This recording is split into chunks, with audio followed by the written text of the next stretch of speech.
In heaven, every angel was gathered around in the holy hall, wanting to see if it was true that a demon that was once from hell was now in heaven. So many questions were asked, like, how did he get here? Was he still evil? Or could he still be trusted? As the court was now in session, everyone stayed quiet to hear the story.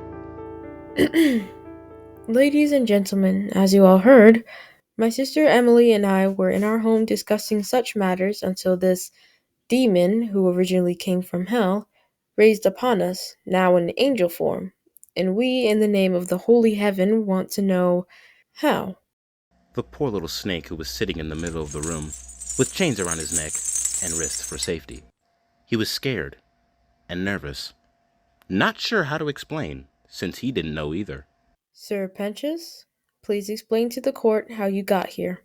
Pen was shaking really badly and feeling sick to his stomach. He didn't have an answer, but was afraid to say anything, knowing it might make things worse. With no reply, Sera was starting to get more angry, demanding an answer now.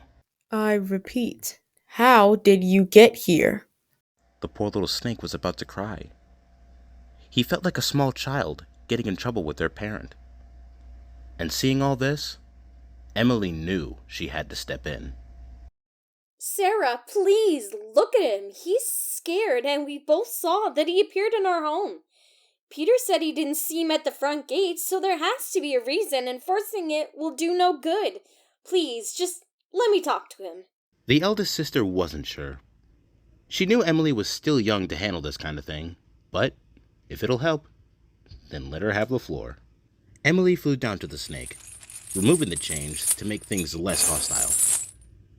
After doing so, Pen started to feel much better.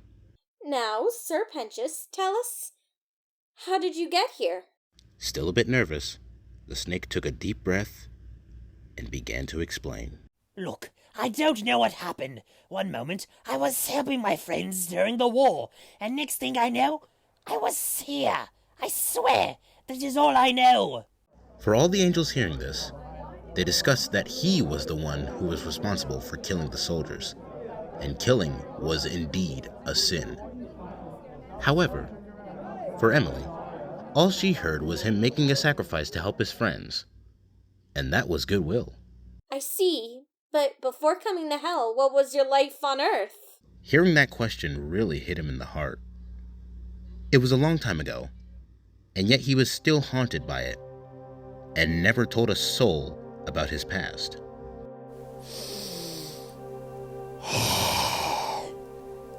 The year was 1888, in London. A lot of horrible things were happening. Diseases started taking over homeless children who were nothing but skin and bone, begging on the streets for food, as well as murder by a killer who got away with his crimes. It was hard. It was very hard. Not sure how long we can stand this or make it through, but we did. Me and my older sister, after our parents passed away. She took care of me and did whatever she could to keep a roof over our heads and food in our bellies. Knowing there was times I didn't recognize her when she came home. Once, all her hair was gone. Then, another time, she had her teeth removed. Then there was one time, she came home really late. Then I was worried if anything happened to her. But before going out to look for her, she was there.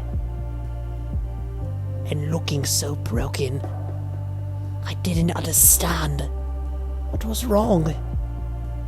And if she was okay. But just said she was fine. So far, hearing this story, the other angels were whispering to one another, some pulling out tissues for how moved they were. But some still didn't buy it, so they just sat there, rolling their eyes. Pen started to get nervous again, due to all the eyes being on him. But Emily once again comforted him, so he continued. Then, one morning, I see my sister sick, in bed. She was so hot to the touch.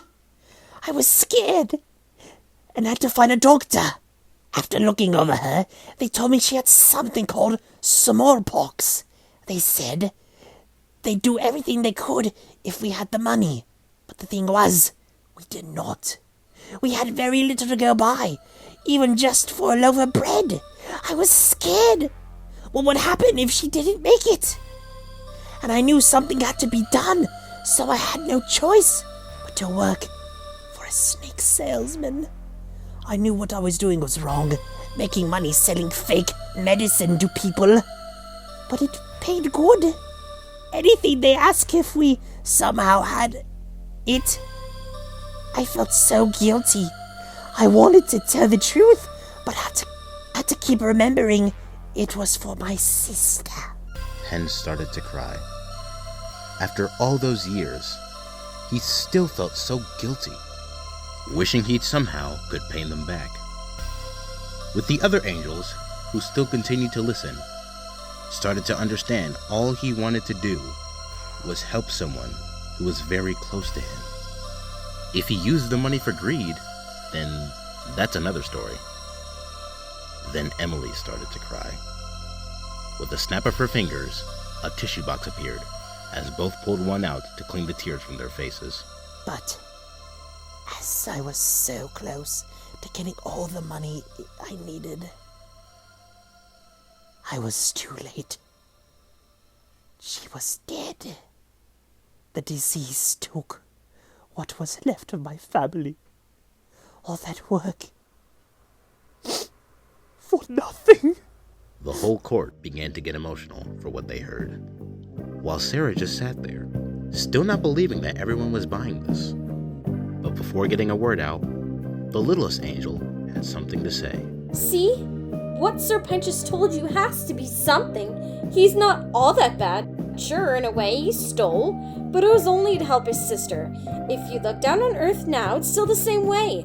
Homeless people steal food because most people can't help them, just making their lives worse. Innocent children die because of greedy parents, and so much more now. I'm not saying it's okay to break the 10 Commandments, but what about the turning the other cheek? Everyone agreed for what Emily had explained, and decided to let Pen stay.